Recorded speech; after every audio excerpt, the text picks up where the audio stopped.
Hello friends and welcome back to wonderful session of Google ads master class. Okay, हम सबसे पहले शुरू करते हैं कि ये जो मार्केटिंग है, ये जो वर्ड मार्केटिंग है, इसका मतलब क्या होता है।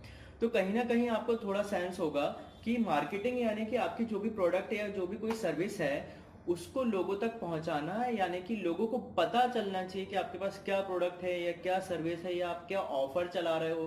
बस इसके बारे में ज्यादा से ज्यादा लोगों को बताना, उनको लुभाना, ताकि वो आपकी प्रोडक्ट और सर्विस में इंटरेस्ट लें और उसको कंज्यूम करें।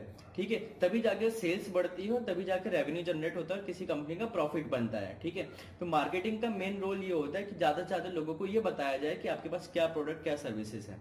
ओके, अब दूसरा सवाल जो आता है वो ये है कि ये डिजिटल मार्केटिंग क्या होता है। ठीक है, तो कॉमन सेंस हम सभी को है कि डिजिटल मार्केटिंग यानी कि यार जो मीडियम है, डिजिटल मीडियम का यूज करना, डिजिटल इलेक्ट्रॉनिक्स का यूज करना। फॉर एग्जांपल कि आप जैसे सबसे ज्यादा अभी आजकल मोबाइल चलाते हैं, ठीक है, या कंप्यूटर चलाते हैं, तो मोबाइल में आप देखते होंगे कि इंस्टाग्राम पे काफी एड्स चल रहे हैं, फेसबुक पे आपको एड्स देखने को मिलते हैं, जैसे कि स्विगी हो गया, फ्लिपकार्ट हो गया, इन सब के एड्स, इन सब की बिग बिलियन सेल आ रही है अभी अमेजोन की। ये सब आपको कैसे पता चलता है? मोबाइल के थ्रू, या टीवी में एड्स आप देखते हैं, या तो फिर आपके ईमेल में एड्स आते हैं, या तो आप कोई भी ऐप वगैरह यूज कर रहे हैं तो उसमें भी आपको एड्स देखने को मिलते हैं। तो दोस्तों, ये जो डिजिटल मीडियम का यूज करके मार्केटिंग करना, यानी कि लोगों को आपकी प्रोडक्ट और सर्विस के बारे में बताना, ये जो होता है ये डिजिटल मार्केटिंग में आता है। ठीक है, अब ये कई तरीके से किया जा सकता है, उसको हम आगे देखेंगे।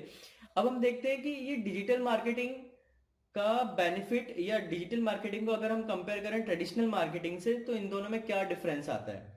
ठीक है, तो सबसे पहले तो दोस्तों, अगर हम ट्रेडिशनल मार्केटिंग का एक अच्छा खासा एग्जांपल ले सकते हैं कि मान लीजिए आपको एक बैनर या एक होर्डिंग लगवानी है। ठीक है, तो रोड पे एक होर्डिंग लगती है बड़ी सी, आपने देखा होगा, मान लो तनिष्क ज्वेलर्स की एक बहुत बड़ी सी होर्डिंग लगी है, उसमें कोई कोई खूबसूरत सी लड़की बनी हुई है, कुछ गहने बहुत खूबसूरत से पहन के। ठीक है, अब इसमें क्या क्या क्या क्या ऑब्जेक्शंस हैं? हर कोई इतनी बड़ी होर्डिंग नहीं लगवा सकता, पहला सवाल।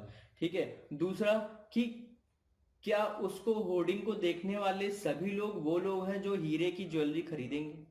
ये भी एक सवाल है। दूसरा, क्या सभी लोगों ने देखा उसको? ठीक है, तीसरा सवाल, क्या आप कंट्रोल कर पाएंगे कि मान लीजिए अभी सैटरडे संडे छुट्टी, उस रोड से लोग नहीं जाने वाले, तो भाई हमारा उस दिन का पैसा वापस दे दो, हमको उस दिन होर्डिंग नहीं लगवाना। Is it possible in that case? No, right. So ऐसे बहुत सारे एडवांटेजेस हैं जो डिजिटल मार्केटिंग में है, जो ट्रेडिशनल मार्केटिंग में नहीं है। चलिए हम इनको एक एक करके देखते हैं। सबसे पहले है इंप्रेशन। ओके, आपको डिजिटल मार्केटिंग में ये पता चल सकता है कि कितने लोगों ने आपका ऐड देखा। ठीक है, साथ ही साथ आपको ये भी पता चल सकता है कि जितने लोगों ने आपका ऐड देखा उसमें से कितने परसेंटेज लोग ऐसे थे जिनने 0.5 या 1 सेकेंड से ज्यादा आपके ऐड को देखा, या आपके ऐड का 50% से ज्यादा हिस्सा देखा। ठीक है, मतलब होर्डिंग के केस में हमको ये नहीं पता चल सकता कि किसकी एक झलक पड़ी या किसी ने 5 मिनट रुक के देखा, we don't know. But digital marketing के केस में दिस इज पॉसिबल कि आपको ये पता चल सकता है कि किसने उस एड को पे रुका था, उसका स्क्रीन, या नहीं रुका था। ओके, दूसरा है क्लिक्स।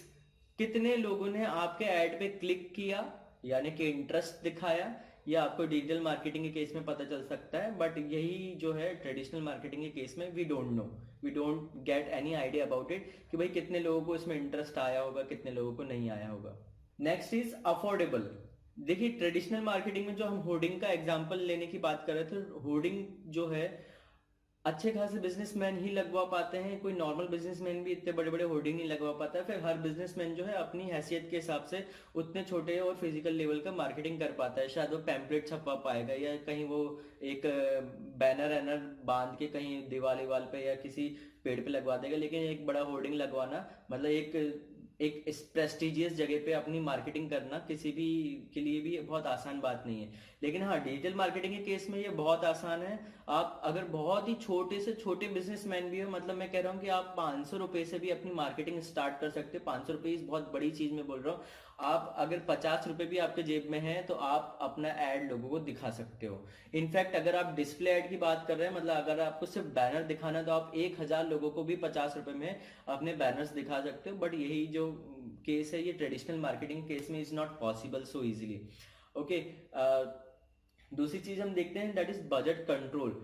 मान लीजिए जैसे मैंने एग्जांपल दिया था ट्रेडिशनल मार्केटिंग के केस में कि कोई आपका होर्डिंग है, लेकिन सैटरडे संडे अगर छुट्टी है, उस रोड पे ज्यादा लोग जाने नहीं वाले, तो मैं चाहता हूं कि मेरे उस दिन के पैसे ना लिए जाए। ऐसा होर्डिंग के केस में पॉसिबल नहीं है, लेकिन ऐसा डिजिटल मार्केटिंग के केस में पॉसिबल है कि भाई आपको लगता है कि रात को 12 से लेकर सुबह 6 तक तो लोग सो ही रहे हैं, तो उस समय मेरा ऐड चलाने की क्या जरूरत है। मतलब डिपेंड करता है आपके कस्टमर, जो आपका टारगेट कस्टमर है वो किस समय एक्टिव है, उस समय मैं ऐड चलाऊंगा, किस समय वो इनएक्टिव है उस समय मैं ऐड नहीं चलाऊं, तो भी मुझे उससे फायदा या उसका मैं पैसा बचा सकता हूँ। ये this is possible in digital marketing case. अगली चीज जो है दैट इज शेड्यूलिंग। अब शेड्यूलिंग में मतलब मैं चाहता हूँ कि भाई सुबह मेरा जो कस्टमर है वो 8 बजे से लेकर 11 बजे तक एक्टिव रहता है, उस समय मेरा ऐड चलाया जाए। ठीक है, फिर 11 बजे से लेकर फॉर एग्जांपल 1 बजे तक मेरा जो कस्टमर है वो ऑफिस में है या कहीं बिजी है, उस समय शायद वो मेरा ऐड नहीं देखेगा, तो मैं चाहता हूँ उस समय मेरा ऐड ना चलाया जाए। ठीक है, फिर शाम को मैं चाहता हूँ कि रात को 8 से 10 के बीच में मेरा जो कस्टमर है वो शायद खाना खा रहा होगा या मोबाइल चला रहा होगा, तो उस केस में मैं चाहता हूँ कि मेरा ऐड चलना चाहिए। तो इस तरीके से मैं अपने ऐड की शेड्यूल सेट कर सकता हूँ कि किस किस समय मेरे को ऐड चलाना है, किस किस समय मुझे ऐड नहीं चलाना। तो this is all possible in the case of digital marketing. So दोस्तों, let's get ready to understand the Google ads and its wonderful phenomena of marketing.